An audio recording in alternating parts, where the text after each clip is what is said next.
everybody and welcome back to my channel. My name is Mackenzie and this is Mac in Action.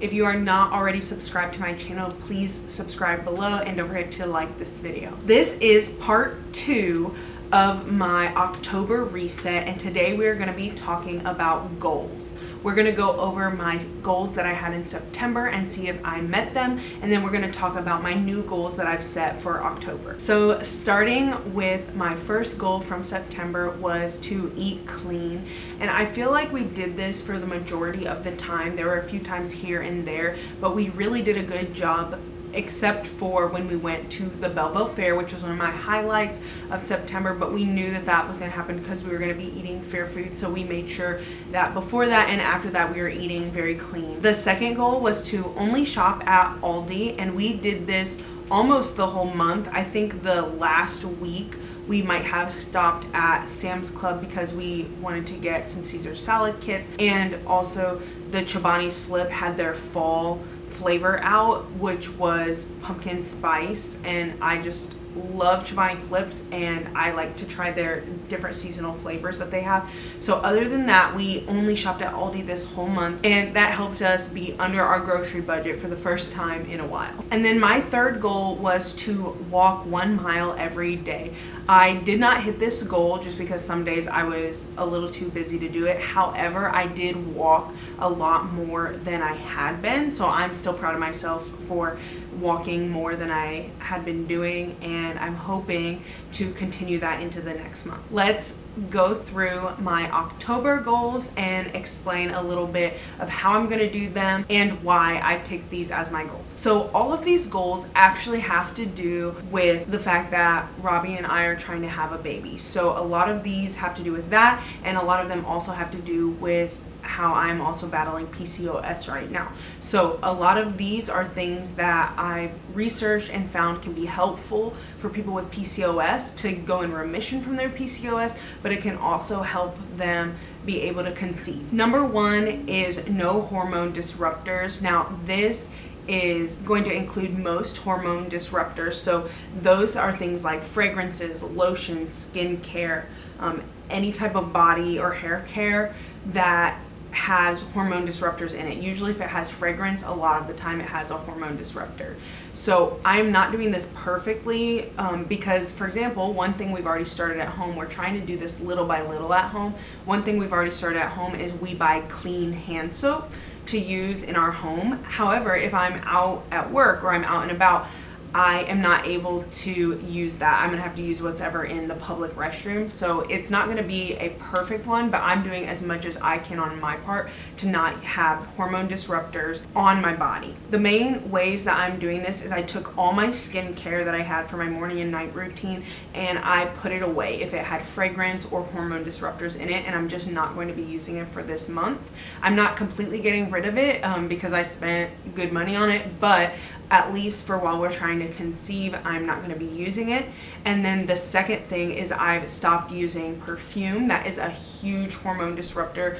I love Bath and Body Works. I love my Victoria's Secret perfumes, but right now, for the time being, I'm not going to be using my perfumes. Now moving on to my second goal for October. This one also has to do with the same thing that I just mentioned.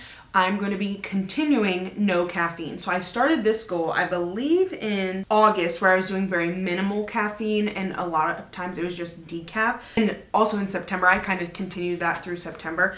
This month, I'm doing no caffeine. So I actually started that the last couple weeks of September, and it's been going really well. It was very hard at first, but come October 1st, I was like none at all. That includes my Diet Coke, that includes decaf because there's a little bit of caffeine in that, no caffeine. And I'm just trying this to see if it will help me in my PCOS journey lower my testosterone levels, because caffeine can actually up your testosterone levels. It's usually not that big of a deal, but when I have PCOS and I have my testosterone levels are already higher, I'm seeing if there's anything I can do to lower those down. So that's one thing I'm trying. And honestly, I thought it would be way harder, but it's really not that hard. I'm not having caffeine withdrawals. I think it helped that I had a slow start in August and September with that. But the thing that is hard is I just like the taste of coffee. So that has been one thing that's been hard. I'm not really having withdrawals from it.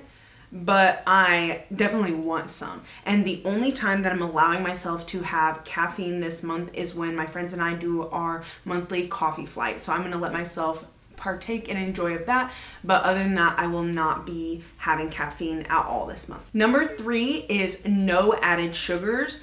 Now, this is something new that I'm trying. I normally do not like to do restrictive diets. However, because I have PCOS and we're trying to conceive, I've heard that a lot of people with PCOS have put their PCOS in remission or been able to conceive when they cut 3 different things out of their diet. So I'm trying one of those at a time to see if one will help. And then if I end up needing to do all of them, I will. So the first one is sugar or added sugar. This month, I'm just trying to cut out added sugar because I really like fruit. And I think fruit is nutritious for us, so I'm going to continue to eat fruit, but anything with added sugars in it, I will not be eating. The second thing that can help, but I'm not starting this month yet, is cutting out dairy. I'm already having a very low dairy intake because I believe I'm lactose intolerant, so I don't really have dairy that much anyways. And then the third thing is gluten. The way I'm going to be handling that one though to start though is Robbie and I bought a wheat grinder, and wheat grinders, when you grind your own wheat and bake it into bread right away, it actually has the majority of the nutrients that your body needs in it. But when you buy flour from the store, it has lost those nutrients. I think it only has like 2 to 4 of the nutrients that your body needs. So I've also heard that with wheat grinders that some people who are gluten intolerant are able to eat bread made with wheat, with the flour from wheat grinders, and it doesn't affect their body as much. So I'm hoping that that will be an answer for PCOS. So that is part of the reason that instead of dairy and instead of gluten, we've decided to start by cutting out added sugars. That one so far has been a little difficult just because, you know, everyone loves sugar. We all have cravings for it, but it honestly hasn't been too bad because we were already eating pretty clean. So now I'm just being extra careful, and I've actually already lost 3 pounds. So I'm actually super encouraged, and I want to keep doing it so I can see if this is going to help. And my 4th goal for October is to have a good workout 3 days of the week. So instead of pushing myself to do every single day, because then I just, honestly, if I push myself too hard like that, just because life gets busy, I start to feel like a failure. So I'm going to start small because that is something that is a pattern I've noticed when I've been looking back at my goals that seems to work for me. So I'm going to start having a good workout 3 times a week. That way I'm not just going through the motions. I know this is my day to get my good workout in. Let's do it. And I've actually done this the past week and it worked out very well. I've felt like my workouts were fun. I felt like I actually had energy to do them, and I felt really good after them. So I'm hoping to continue to do that. I usually start on the treadmill and walk and run for a little over a mile. And then after that, I do some functional weight training exercises. So those are my goals for October. Comment down below if you have any goals for October and what they are, or if you want to join me in any of these goals, let me know. The last thing we're going to talk about in this video are just a few things that I'm really looking forward to in October. So the first one is the Circleville Pumpkin Show. I've never been, but I've heard of it. And I've been wanting to go for multiple years, but I just never had the chance. So this year I actually put it on the calendar and we are going, Lord willing. So I'm very excited for that. The third thing is I'm going to be baking something with pumpkin, and I'm very excited for that. One thing I did forget to mention is even though we're doing no sugar added, we do have 1 or 2 days built in where we're allowing ourselves to have that, and one is going to be our Halloween party. So for our Halloween party, I'm planning on baking a pumpkin dump, and I'm super excited because I haven't had it in a while. The other thing I'm super excited for is going to a corn maze. Also, our town that we live in has a Halloween festival every year, and I've actually never been to that either. So I really want to go to that. Super excited for that too, because I don't know what it's like at all. Our town actually has a Halloween store that's open year round, so our town is known for Halloween, and I've never been to the Halloween festival, so I can't wait to go to that. The other 2 things that I'm excited for is our annual Halloween party, and Robbie and I also like to have a fall date day where we go to a little cafe and just have a nice time together. And the last thing I'm so excited for in October is to win the cannonball. I cannot wait The Cannonball is a scavenger hunt that we do every year that my uncle puts on in my hometown, and we drive around town, we look at the clues, we find different items, and we have to bring them back. It's kind of like The Amazing Race, and it is so much fun. Thank you guys so much for watching this video. I am so glad that I live in a world where there are Octobers. I hope you guys have a great October, and I will see you next time. Don't forget to like and subscribe.